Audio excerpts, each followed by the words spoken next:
If you do not have a username and password yet, you'll register as a new student. When you do that, you'll have the opportunity to enroll in the class. If you do have a username and password from taking this with a previous professor, then you can just go ahead and log in and click on enroll in a new class, and then enter the course ID. This is summer 2018, and the course ID is 34409. If you're taking this class in subsequent semesters, make sure you get the course ID from your instructor. Usually the enrollment key will be left blank, so unless you're told to put something here, you can leave that blank and then sign up for the course. Then we go back to our main page, and you should see the new course here, and we can jump into it. So you see a few things immediately when you get onto the page. There's this nice calendar here. You might not see all of these assignments because I might have some of these blocked out and not open until a certain time, but this is kind of what you would see after all the assignments had become available. I'm going to show you a few things that you'll use pretty much every week. The first is that in each of these lessons there's a folder. So for example, we'll look into lesson 1, which is the first lesson you'll be doing. There's a few things you want to take a look at. If you have the workbook from the bookstore, then you will see at the beginning there's a mini lesson part, and then at the second half there's a practice problems part. Those PDFs are actually available on here as well, so if you ever want to print out a new copy from here, like if you have a page that you want to print out again, you can do that directly from here. So we'll open up the mini lesson. It just opens up as a nice PDF. There's some text here that you can read. And then in each of the mini lessons there are media examples, and these are kind of designed to be done as you're working on the homework, as kind of a lecture, an online lecture. So for example, you see here, this is the media example. What we're going to do is go back into our folder, and you'll see the lesson 1 media examples here.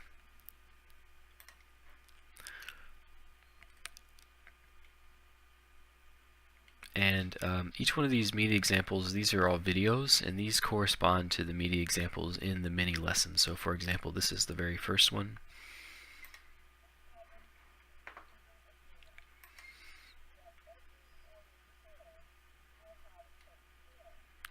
Okay, so there is a professor who's kind of working through the problem, and the idea is that as the professor works through the problem, you're filling out notes on the mini lesson.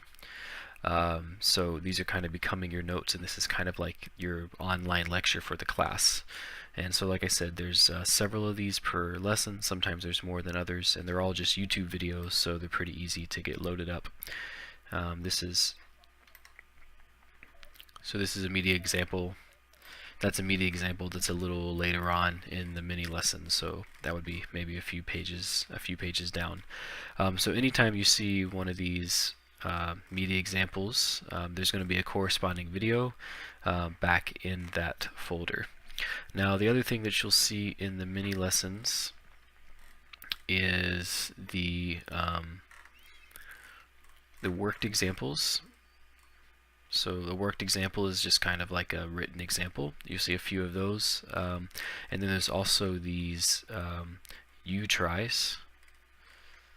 So for example right here, this is one that is designed after you watch this particular media example back in the videos. Then you can try one on your own. You can try the U-try, and also the answers to the U-try. If you go back into the lesson 1 folder, the U-try solutions are here. So after you try the U-tries on your own, here are the answers. So that's pretty nice. You can try these and kind of see how well you did. For example, this is problem number 6, and here's the answer key for those particular problems. So again, each one of these you want to go through the media examples, watch the corresponding videos. For example, I think this one we could go back and find, let's see, that's probably the third one, I think.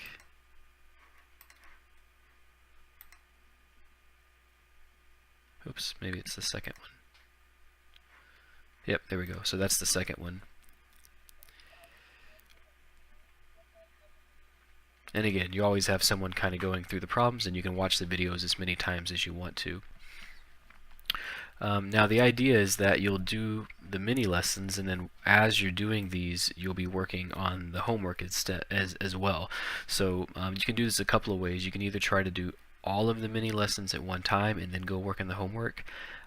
That's okay, but you might forget a lot of the things you did back here whenever you go to work on the homework. I would suggest maybe doing 2 or 3 of these videos at a time, and then going and working on the first few homework problems. And once you feel comfortable with those, then come back and do the next few media examples, and then go work on the next couple of homework problems. Usually the homework problems are pretty much in order, so you can kind of follow along in that particular order. Now, once you feel pretty comfortable with some of the media examples, you can go into the online homework. So again, we're in the lesson 1 folder. You can get the online homework either here, or you can get to the online homework directly from the calendar by clicking on the box, and then you can go into the online homework right here. So this will load up. You can skip around between different problems, so you don't have to do them in order. And the nice thing is, on these problems, let's say that you get this incorrect. So I'm trying to do this problem, I'm going to get it wrong intentionally. Alright, then I can click submit. It's going to tell me, hey, this is not correct. You need to try it again. So you can see I have another attempt. This is going to be attempt 2 out of 3. So let's say I try it a second time.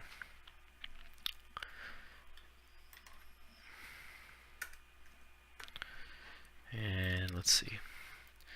Alright, so this time I got a little yellow arrow because I got part of the problem correct. I got the first part correct, but I got the second part wrong. So let's say I'm going to do one more try and hit submit.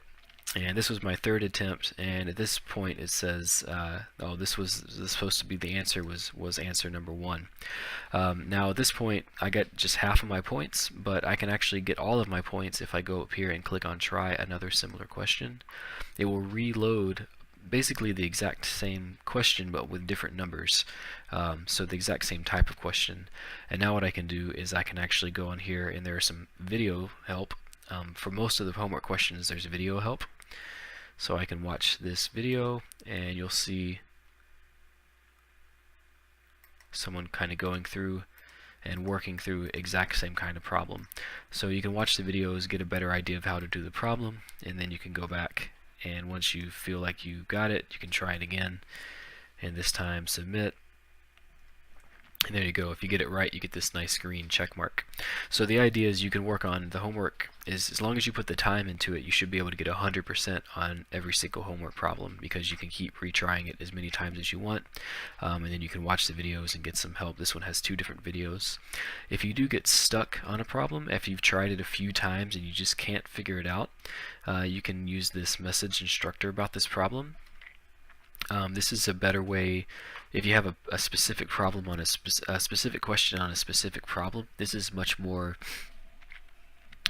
better way to get in contact with me rather than emailing me, because what it'll do is it will actually send me a copy of the problem so I can see it very quickly and respond very quickly. So you can say something like, give me some kind of response here, like when the input is -10, isn't the output 2? And then I would see that, oh, you actually have these backwards, the input should actually be 2 and the output should be -10. And then I can respond back to you very quickly on MyOpenMath. So this is a great way if you have a question on a problem. Of course, try it a couple of times first. If you still can't get it, you can message me. Another thing here is you can add math. So if you want to, for example, you can actually type really nice math in here. So something like, if you want to put,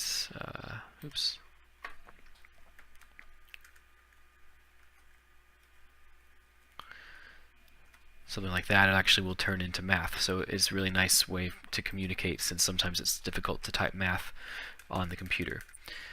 So if you do this, I'll usually get back to you within a day, and maybe sometimes quicker. So you don't have to save the homework. For example, I just kind of left it but you can see I still have anything that I did is going to stay saved. So you can work on a couple of problems and then take a break, come back, work on a couple of problems. These are not really designed to be worked on in one sitting. You should really work on each of these homework sets over the course of about 3 days, especially for this. This is the accelerated class, so you'll have about 3 days to get each of the assignments done.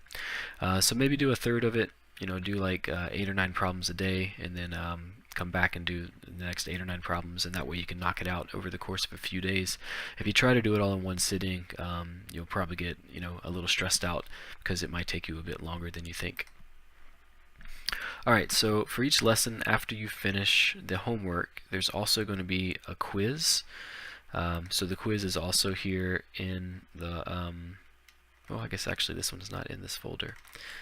Usually they'll be in the folder, but you can always access them on the calendar as well. So I'm going to go and take a look at lesson 1 quiz. Now the quizzes are timed. Usually have plenty of time, usually about an hour and a half, which is more than enough time to do them if you've finished the homework. The time is there just kind of to make sure that people are not just kind of going into the quiz randomly, that you actually make sure you understand the material before you take it. So once you feel really comfortable with lesson 1, you can go into the quiz. It's kind of warning me that it has a time limit. That's fine. The quiz is very similar to the homework, except for there are no videos here to help you out. And the other thing is you only get 3 attempts on each problem, and after that 3rd attempt you're done. So for example, for this one, let's say that I think the answer is 0 and 2 or 3. I submit it. It says I got it wrong, but I can reattempt it. This is attempt number 2 of 3. So let's see, this one's going to be 3. And let's say I think this is 2. Now you can see I got it partially correct. I can reattempt it again. And let's see, I think I know this one is correct, so maybe it's this one that's not correct. So when f of x is equal to 1, this should actually be -1, but I'm going to get it wrong. And I'm going to hit submit again. So that was my 3rd attempt, so now I'm done. So you got to be really careful to make sure that you don't go too fast. Take your time, double check everything, because after that 3rd attempt you can't actually reload another problem like you can on the homework. But just like the homework, you can kind of skip around and do the different problems. You can see the timer counting down right here. You usually have more than enough time. 90 minutes should be plenty of time to do 6 of these problems if you've finished the homework. Again, it's just kind of there to make sure that people aren't going into the quiz whenever they shouldn't be. Alright, so the other thing is exams. So exams are very similar to are going to be very similar to the quizzes. Each exam covers 2 lessons, so like lesson 1 and 4 are going to be together, and then lesson 5 and 6 will be together. When you go into an exam, it's also timed. You'll typically have 2 hours. So when you sit down to do the exam, these are worth a little bit more than the quizzes. So I would definitely make sure that you can sit down and do them in a distraction-free area where you have 2 hours you can just sit down and devote to it. Now the difference in the exams is they're going to be a little bit longer, quite a bit longer. So that's why you want to be able to sit down and concentrate, and you only get 1 attempt per problem. So as you go through and do these, let's do one as you go through and do this, you want to really concentrate and make sure that you're typing in everything correctly.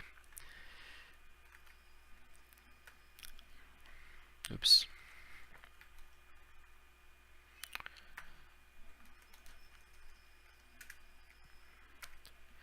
And make sure that that's exactly how you want it to type in, because once I hit submit, I'm done.